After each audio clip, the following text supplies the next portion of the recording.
喂，你睇下呢張相，一個16歲嘅靚仔，瘦瘦削削，五官生得幼，一睇就知同佢阿媽個餅印倒模咁倒出嚟。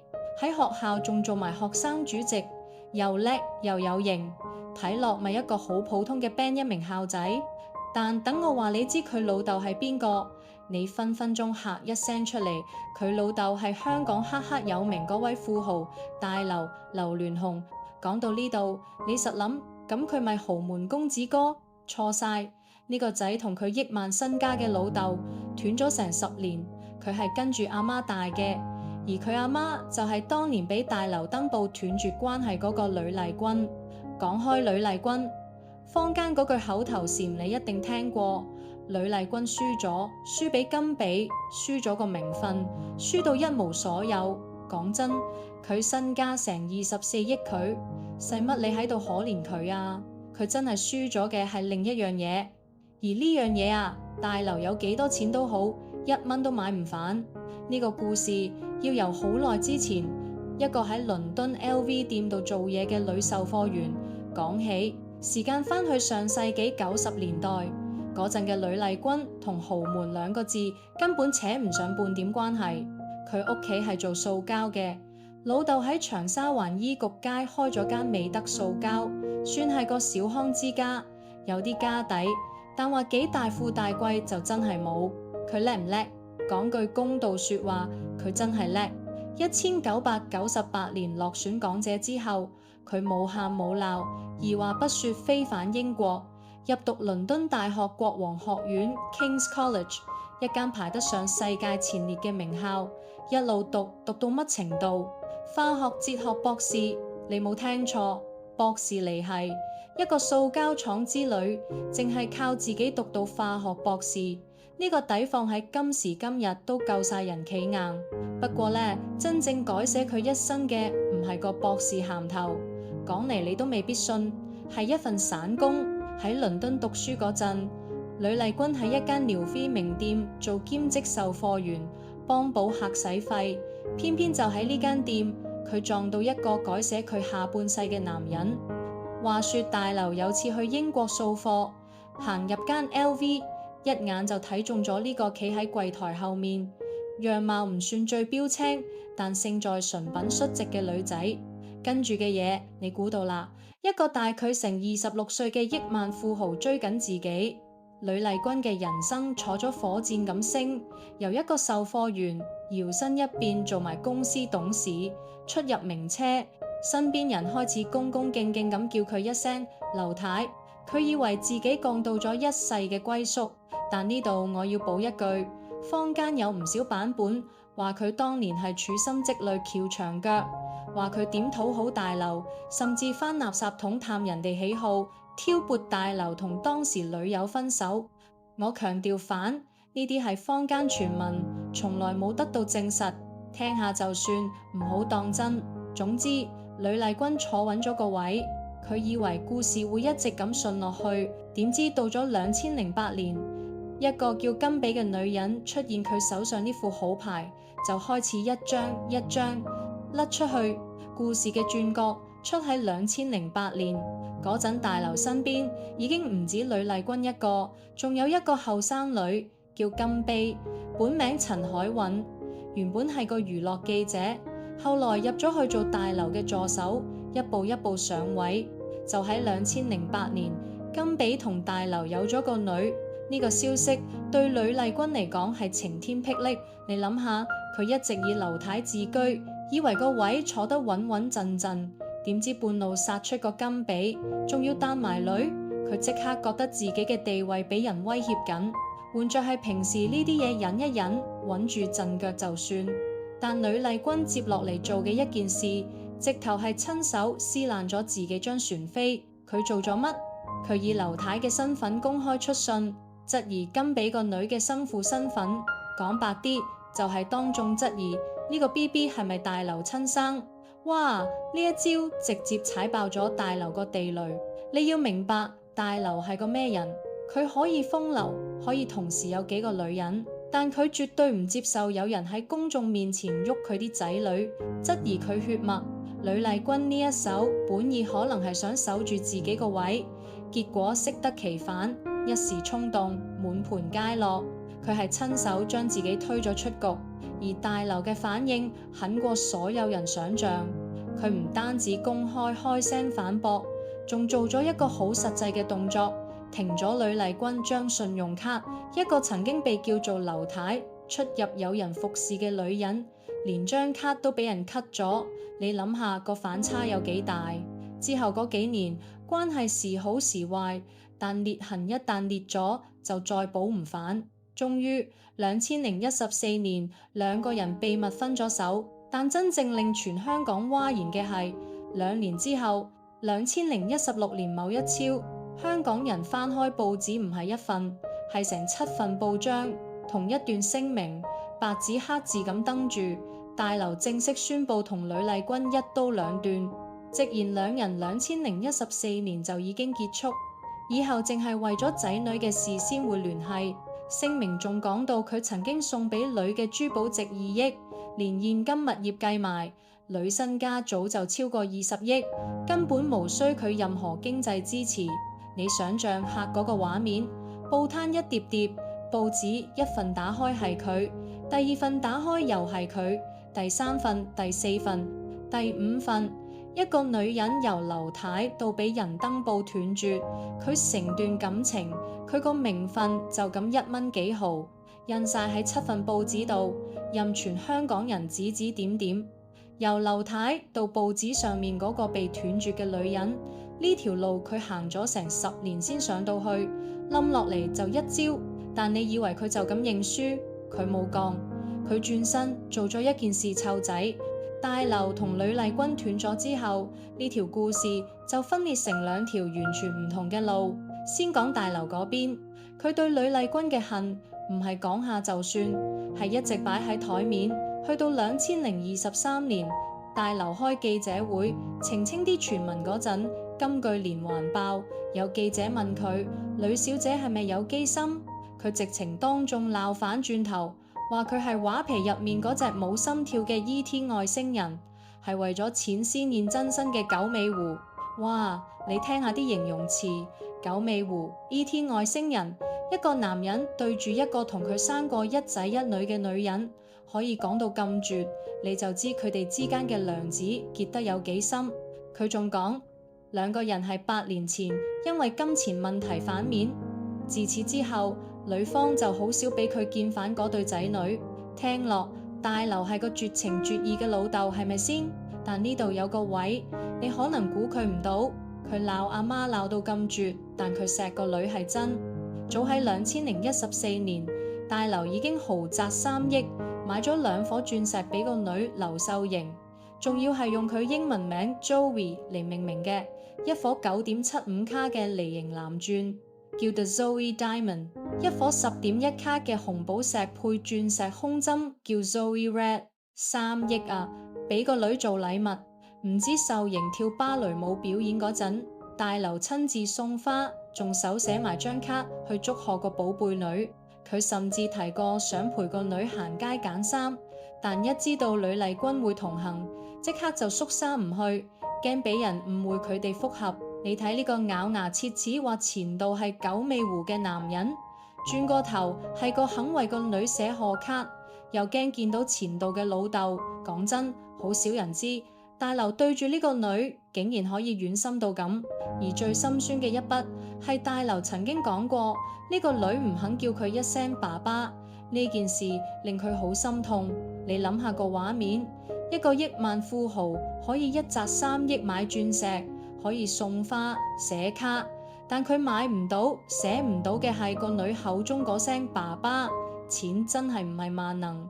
講咗咁耐大劉，但全香港最跌眼鏡嘅其實唔係佢，係呂麗君一手湊大嘅呢2個仔女。先講家姐劉秀瑩，呢個喺父母風波夾縫中長大嘅女仔，冇變成乜嘢只識買嘢嘅樣樣星2代，反而生生猛猛行咗另一條路。佢而家係香港大學建築系嘅碩士生，係建築系碩士，唔係嚟玩嘅。讀書叻就算啦，佢仲多才多藝，吉他、鋼琴、小提琴、樣樣掂，仲玩埋功夫，拎個金牌。最勁嘅係芭蕾，佢15歲先正式學跳芭蕾，淨係苦練2年就攞到英國皇家舞蹈學院頒嘅證書，仲入選咗香港芭蕾舞劇團。喺國際芭蕾舞比賽2023攞到公開組金獎。到咗2024年，佢仲喺黃竹坑開咗一間佔地8000尺嘅舞蹈學校——香港舞蹈劇場，自己做埋老闆，文武雙全，自己曳自己威。呢個先係呂麗君真正嘅成績單。但你以為得家姐叻，仲有更神秘嘅一個細佬。反到我哋開頭講嗰張相，劉子峰2010年出世，今年16歲。最近近照激汗咁曝光，瘦瘦削削，生得勁靚仔，同阿媽個餅印一模一樣。喺學校仲做埋學生主席。據港媒報道，佢嘅身高早喺11歲嗰陣就已經長到家姐膊頭嗰度，到咗今日已經拋離咗阿媽一大截，睇落幾風光係咪？但呢個仔嘅背後藏住成篇故事最心酸嘅一筆。子峰4歲嗰陣，大劉就同呂麗君分咗手，斷咗往來。換句話講，呢個仔只係享受過極短嘅父愛。佢識事以嚟嘅成長，幾乎全部係阿媽一個人撐起。一個冇咩父親記憶嘅細路，俾阿媽湊到知書識禮，做埋學生。主席，你話呢個阿媽係咪輸家？而真正令人眼濕濕嗰一幕，出喺2025年。斷絕咗成10年之後，呢一家終於破冰。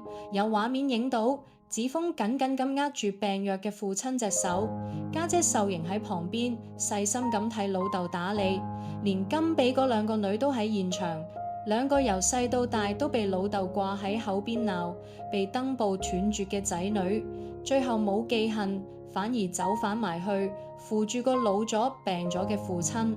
冇人講一句話，但嗰一刻乜都講晒。